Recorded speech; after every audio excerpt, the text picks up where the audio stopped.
Hello students, welcome to JAMA Maths and Economics classes. Hope so you all are fine. आज हम start करने जा रहे हैं क्लास 12 का नया चैप्टर फॉरेन एक्सचेंज रेट जो आपकी मैक्रो इकोनॉमिक्स बुक का है।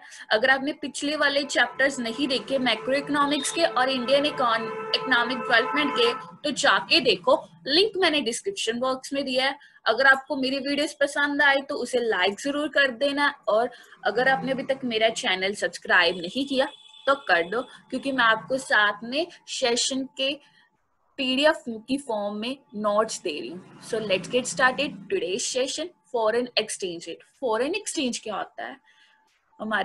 हम सोच रहे होंगे, जब आपने नेम सुना होगा चैप्टर का तो आप सोच रहे होंगे कि फॉरेन एक्सचेंज क्या होता है। फॉरेन एक्सचेंज का मतलब है जो दूसरी कंट्री की करेंसीज। फॉरेन एक्सचेंज क्या होता है? Foreign exchange refers to all currencies other than domestic currency of a given country. मतलब कि जो आपकी कंट्री की करेंसी है ना, उसको छोड़ के बाकी सारी आपके लिए क्या है? Foreign exchange. ऑल्सो आप ये समझ गए होंगे। अब एक एग्जांपल से समझते हैं। अगर आप इंडिया में हो, आप इंडिया के सिटीजन हो, तो आपकी जो डोमेस्टिक करेंसी है वो क्या है? रुपी है। तो बाकी सारी करेंसी जैसे यूएस डॉलर, पाउंड, कुवैती दिनार, ये सब क्या है आपके लिए? Foreign exchange. Foreign exchange rate क्या होता है? फॉरेन एक्सचेंज वो रेट है जिससे हम अपनी करेंसी या एक करेंसी दूसरी करेंसी से एक्सचेंज कर सकते हैं। एक करेंसी दूसरी करेंसी से एक्सचेंज कर सकते हैं जिस रेट पे हम उसे फॉरेन एक्सचेंज रेट बोलते हैं। Foreign exchange rate refers to the rate at which one currency is exchange for the other. जैसे हम $1 किससे ले सकते हैं? 40 रुपीज से। इसीलिए रेट क्या हो गया? ₹1 इज इक्वल टू 1/40। मतलब कि $1 हम ₹40 में ले सकते हैं। Exchange rate can be quoted in 2 ways. हम एक्सचेंज रेट को 2 वेज में लिख सकते हैं। 1 unit of foreign currency express in terms of so many units of domestic currency expressed in terms of so many units of foreign currency। ये इस line का meaning क्या है कि अगर हम एक करेंसी की, एक कंट्री की एक करेंसी ले रहे हैं तो उससे हम दूसरी करेंसी, मतलब दूसरी कंट्री की करेंसी की बहुत सारी वैल्यूज होंगी। जैसे $1 हम कितने रुपीज का ले सकते हैं? 40। तो ज्यादा कौन सी होगी? 40 रुपीज। और जो सिंगल करेंसी है वो क्या है? $1। इससे आपको क्लियर हो गया होगा एक्सचेंज रेट जिसे हम एक कंट्री की करेंसी को दूसरी कंट्री की करेंसी के साथ एक्सचेंज कर सकते हैं। अब फॉरेन एक्सचेंज रेट, जिस रेट पे हम एक्सचेंज कर सकते हैं ना करेंसीज को, उसकी भी टाइप्स है। 3 टाइप्स है।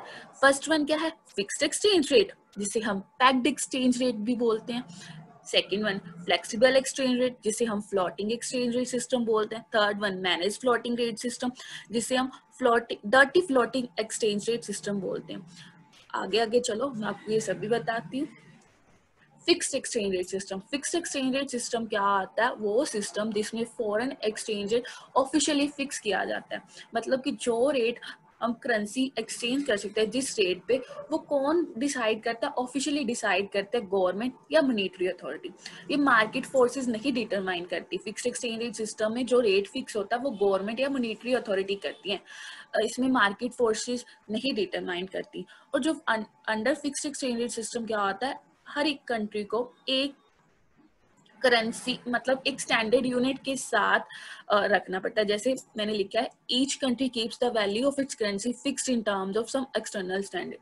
वो बोलते किसी एक्सटर्नल स्टैंडर्ड के इक्वल या उससे वैल्यू मिनिमाइज करनी होती है कंट्री को। जैसे यहाँ पे यूएस डॉलर से हम मिनिमाइज करते हैं एक्सटर्नल स्टैंडर्ड, जिसे हम बोल सकते हैं यूएस डॉलर, कि हम सभी कंट्री की करेंसीज को किससे मेजर करते हैं? यूएस डॉलर से, कि वो कितना हमारी उससे हो सकता है, कितना रेट फिक्स होगा तो यूएस डॉलर के अकॉर्डिंग होता है।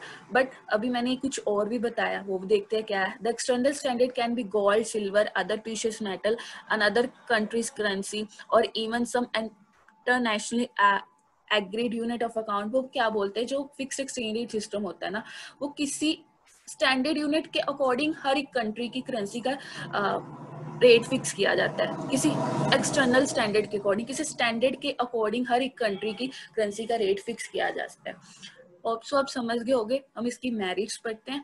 मेरिट्स क्या है कि ये स्टेबिलिटी रहती है इस एक्सचेंज रेट में, मतलब कि जो एक्सचेंज रेट है ये फॉर फिक्स एक्सचेंज रेट, इसमें जो रेट होता है ना वो फिक्स्ड होता है, इसीलिए इसमें क्या रहती है, स्टेबिलिटी रहती है। It ensure stability in exchange rate which encourage foreign trade. अगर स्टेबिलिटी रहती है तो हमें पता है कि रेट चेंज नहीं होता, स्टेबल ही रहेगा, तो इससे क्या होगा, फॉरेन ट्रेड ज़्यादा होगा।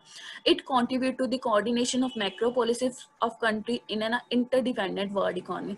ये इससे क्या होता है, जब फॉरेन ट्रेड ज़्यादा होता है तो कंट्रीज एक दूसरे पर डिपेंड ज़्यादा होती है, इससे क्या होता है, इंटरडिपेंडेंट वर्ल्ड इकोनॉमी बनती है, कि जो वर्ल्ड है ना वो एक दूसरे पे डिपेंड हो जाता है। Fixed exchange rate prevents capital outflow. इससे क्या होगा कि जो कैपिटल होगा ना, जैसे हमारी इंडिया की रुपी है और जो यूएस का डॉलर है, इनमें दो कंट्री में ना आउटफ्लो ज़्यादा होता है, कैपिटल आउटफ्लो ज़्यादा होता है।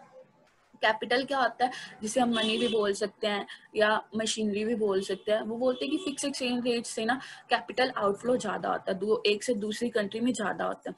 It prevent speculation in foreign exchange market. जो होता है ना फॉरेन एक्सचेंज मार्केट में रेट चेंज नहीं होता, जिससे क्या होता है, स्पेकुलेशंस नहीं आती। Fixed exchange rate are more conducive to expansion of world trade because it prevents risk and uncertainty in transaction. जो फिक्स्ड एक्सचेंज रेट होता है ना, इससे अनसर्टेनिटी और रिस्क नहीं आता, इसी कारण से जो होता है वर्ल्ड ट्रेड का एक्सपेंशन होता है। देखो कोई रिस्क आएगा ही नहीं, कोई अनसर्टेनिटी आएगा ही नहीं, तो जो हम वर्ल्ड ट्रेड कर रहे हैं, जो ट्रेड कर रहे हैं वो ज़्यादा ही होगा ना। ऑब्वियस है कि जब हमारा रेट फिक्स हो जाएगा, हमें डर ही नहीं है कि हमारा पैसा कहीं जाएगा या लॉस होगा या प्रॉफिट होगा, हमें तो पता है कि ये फिक्स रहेगा। हम ये सोचेंगे हम ज़्यादा से ज़्यादा प्रॉफिट करें, ज़्यादा से ज़्यादा हम ट्रेड करें, तो इससे क्या होगा, वर्ल्ड ट्रेड की एक्सपेंशन होगी। अब इसकी डीमेरिट्स भी हैं, ये तो है नहीं कि अब जब हम इकोनॉमिक्स पढ़ते हैं, आप अभी तक समझ गए होंगे कि जब भी हमने इकोनॉमिक्स में कोई पॉइंट पढ़ा तो उसकी मेरिट्स और डीमेरिट्स दोनों हैं। अब इसकी डीमेरिट्स क्या है कि डीमेरिट्स क्या है, there is a fear of devaluation in situation of excess demand. बोलते हैं कि अगर एक कंट्री की करेंसी की ज्यादा डिमांड हो ना तो इसकी डीवैल्यूएशन हो जाती है।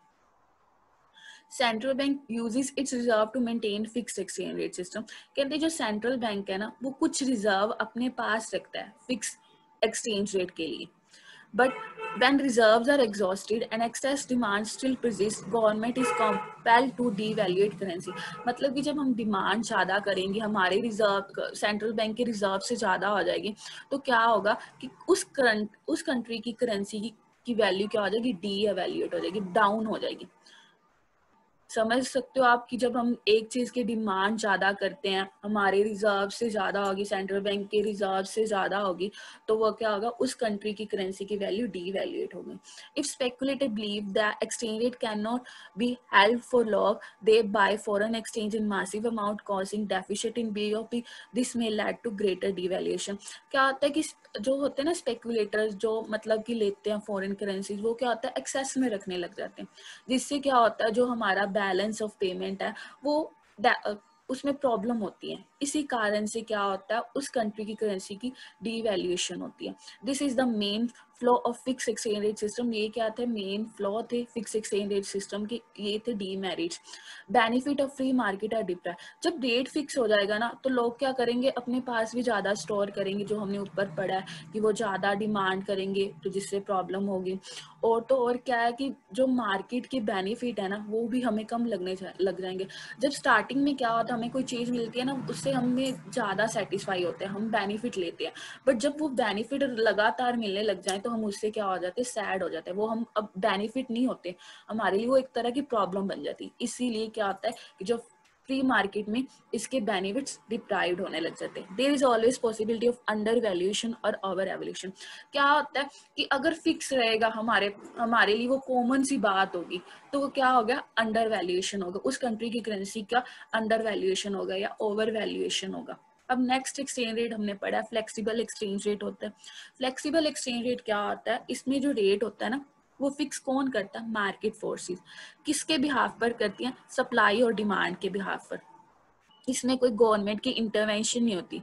जो वैल्यू होती है ना करेंसी की, वो किस पे फ्रीली डिपेंड होती है, मार्केट फोर्सेस पे, कि जब डिमांड और सप्लाई इक्वल होंगे उसी पे एक्सचेंज रेट फिक्स होगा। और इसकी मेरिट्स क्या है,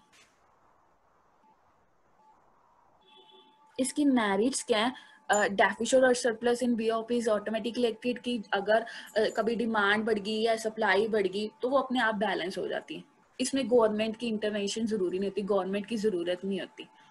no need for government to hold any foreign reserve, government को कुछ रखने अपने पास रिजर्व रखने की जरूरत नहीं होती। और इससे क्या होता है, ऑप्टिमम रिसोर्सेज एलोकेशन होता है। अगर देखो हमारी कंट्री में कुछ रिसोर्सेज, हमें और रिसोर्सेज चाहिए जो हमारी कंट्री में नहीं है, तो हम क्या करेंगे कि दूसरी कंट्री से लेके उसका ऑप्टिमम यूज करेंगे। It frees the government from problem of balance of payment, जो ये गवर्नमेंट को फ्री करती है कि आपको कोई टेंशन लेने की जरूरत नहीं बैलेंस ऑफ पेमेंट की, ये अपने आप ही बैलेंस में हो जाएगा। Flexible exchange rate increase the efficiency in the economy, इससे क्या होगा, जो फ्लेक्सिबल एक्सचेंज रेट है ना, वो इकोनॉमी में एफिशिएंसी ज़्यादा लाएगा, जिससे क्या होगा, रिसोर्सेज के एलोकेशन ज़्यादा होगी। मतलब कि जो हमें रिसोर्सेज चाहिए हम इजीली से मंगवा सकते हैं, क्योंकि एक्सचेंज रेट वहाँ पर फिक्स है जहाँ पे डिमांड और सप्लाई करेंसी की इक्वल है, तो हम वो मंगवा के अच्छे से एलोकेट कर सकते हैं, मतलब अच्छे से यूज कर सकते हैं। इसीलिए फ्लेक्सिबल एक्सचेंज रेट इंक्रीज करता है एफिशिएंसी इकोनॉमी की। डीमेरिट्स क्या है, इसमें ज़्यादा स्पेकुलेशन जाती हैं। अगर कभी सप्लाई बढ़ गई या डिमांड बढ़ गई तो वो ज़्यादा प्रॉब्लम क्रिएट कर जाता है जब तक वो इक्वल ना हो।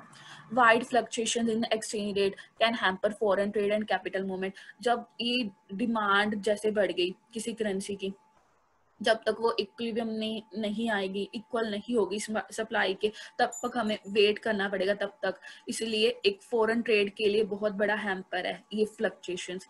इट जनरेट इन्फ्लेशनरी प्रेशर, अगर देखो इंपोर्ट का प्राइस क्या हो, गो अप हो, ज्यादा हो जाए, इससे क्या होगी, कंट्री की डेप्रिसिएशन होगी, जिससे क्या होगा, इन्फ्लेशनरी गैप है। It generate inflationary pressure when prices of imports go up due to depreciation of the currency caused by depreciation. देखो अगर हम इंपोर्ट ज्यादा करेंगे, जिससे क्या होगा, हमारी कंट्री में इन्फ्लेशनरी गैप आएगा, इन्फ्लेशनरी होगा मतलब महंगाई आएगी, और हमारी कंट्री की करेंसी क्या होगी, डेप्रिशिएट हो जाएगी। It discourage investment and international trade, इससे क्या होगा, अगर फ्लेक्सिबल एक्सचेंज रेट में रेट बार बार चेंज होता है, आप समझ सकते हो फ्लेक्सिबल में बार बार रेट चेंज होता है, क्योंकि जब तक डिमांड और सप्लाई इक्वल नहीं होते तब तक चेंज होता रहता है। इससे ना इन्वेस्टमेंट और इंटरनेशनल ट्रेड में प्रॉब्लम क्रिएट होती है।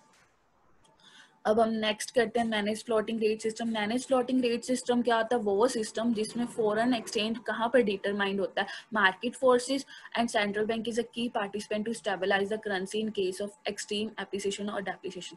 वो क्या बोलते हैं कि मैनेज फ्लोटिंग रेट सिस्टम में ना दोनों ही पार्ट करते हैं, गवर्नमेंट भी करती है, मार्केट फोर्सेस भी करते हैं, मतलब मार्केट फोर्सेस भी करती है और सेंट्रल बैंक भी करता है। दोनों क्या करते हैं, मैनेज करते हैं कि फ्लेक्सिबल एक्सचेंज रेट है ना, फ्लेक्सिबल और फ्लोटिंग सेम होता है। Under manage floating rate system also called dirty floating, इसे हम डर्टी फ्लोटिंग भी बोलते हैं, क्योंकि देखो जब इन्फ्लेशनरी है ना, जब इन्फ्लेशनरी है मतलब महंगाई है, इन्फ्लेशन है, तो सेंट्रल बैंक क्या करता है, अपनी जो सिक्योरिटीज हैं वो सेल कर देता है कॉमन पब्लिक को, जिससे क्या होता है, फ्लेक्सिबल हो जाता है rate.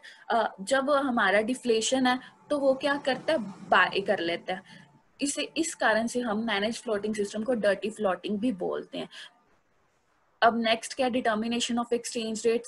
Flexible exchange rate system कहते हैं कि जो एक्सचेंज रेट है वो कहाँ पर डिटरमाइंड होता है, rate of exchange rate determined by the interaction of then forces of demand and supply. हमने क्या पढ़ा है कि फ्लेक्सिबल एक्सचेंज रेट सिस्टम वहाँ पर डिटरमाइंड होता है जहाँ पे डिमांड और सप्लाई इक्वल होते हैं। इसे हम डिफरेंट सोर्सेज से पढ़ते हैं कैसे होता है डिमांड और supply equal. Demand for foreign exchange, demand for foreign exchange arises due to the following reason. कहते हैं कि हम डिमांड क्यों राइज करते हैं, import of goods and services, जब हमने गुड्स एंड सर्विसेज जो इंपोर्ट किया मतलब जो हमने मंगवाए उसके लिए हम फॉरेन एक्सचेंज की डिमांड करते हैं। टूरिज्म की हमने बाहर जाना है उसके लिए भी हम डिमांड करते हैं, बाहर जाना है इसके लिए हम क्या करेंगे, हमें फॉरेन एक्सचेंज हम डिमांड करेंगे कि वहां पर जाके हमें कोई प्रॉब्लम ना हो, हम उसे अच्छे से एक्सचेंज कर सके फॉरेन कंट्री में। unilateral transfer sent abroad, foreign exchange is required for making unilateral transfer like sending gifts to other country। अगर हमने किसी और कंट्री में गिफ्ट देना है तो हमें उसके लिए भी डिमांड करते हैं। Next, purchase of asset in foreign country, foreign country में हमने कोई एसेट परचेज करना है उसके लिए भी हमें फॉरेन एक्सचेंज चाहिए, इसलिए हम डिमांड करते हैं। Speculation, demand for foreign exchange arise when people want to make gains from appreciation of the currency. जब एक कंट्री की करेंसी एप्रिशिएट होती है ना तब भी हम डिमांड करते हैं कि हमारे पास वो हो। ये थी कि हम एक्सचेंज रेट डिटरमाइन कहाँ पर करते हैं, ये तो डिमांड वाला हमने पढ़ लिया, अभी हम सप्लाई वाला भी पढ़ते हैं। Rest of the topics of this chapter we will discuss in next video. Thanks for watching. Please like, share, subscribe and don't forget to press the bell icon of my channel.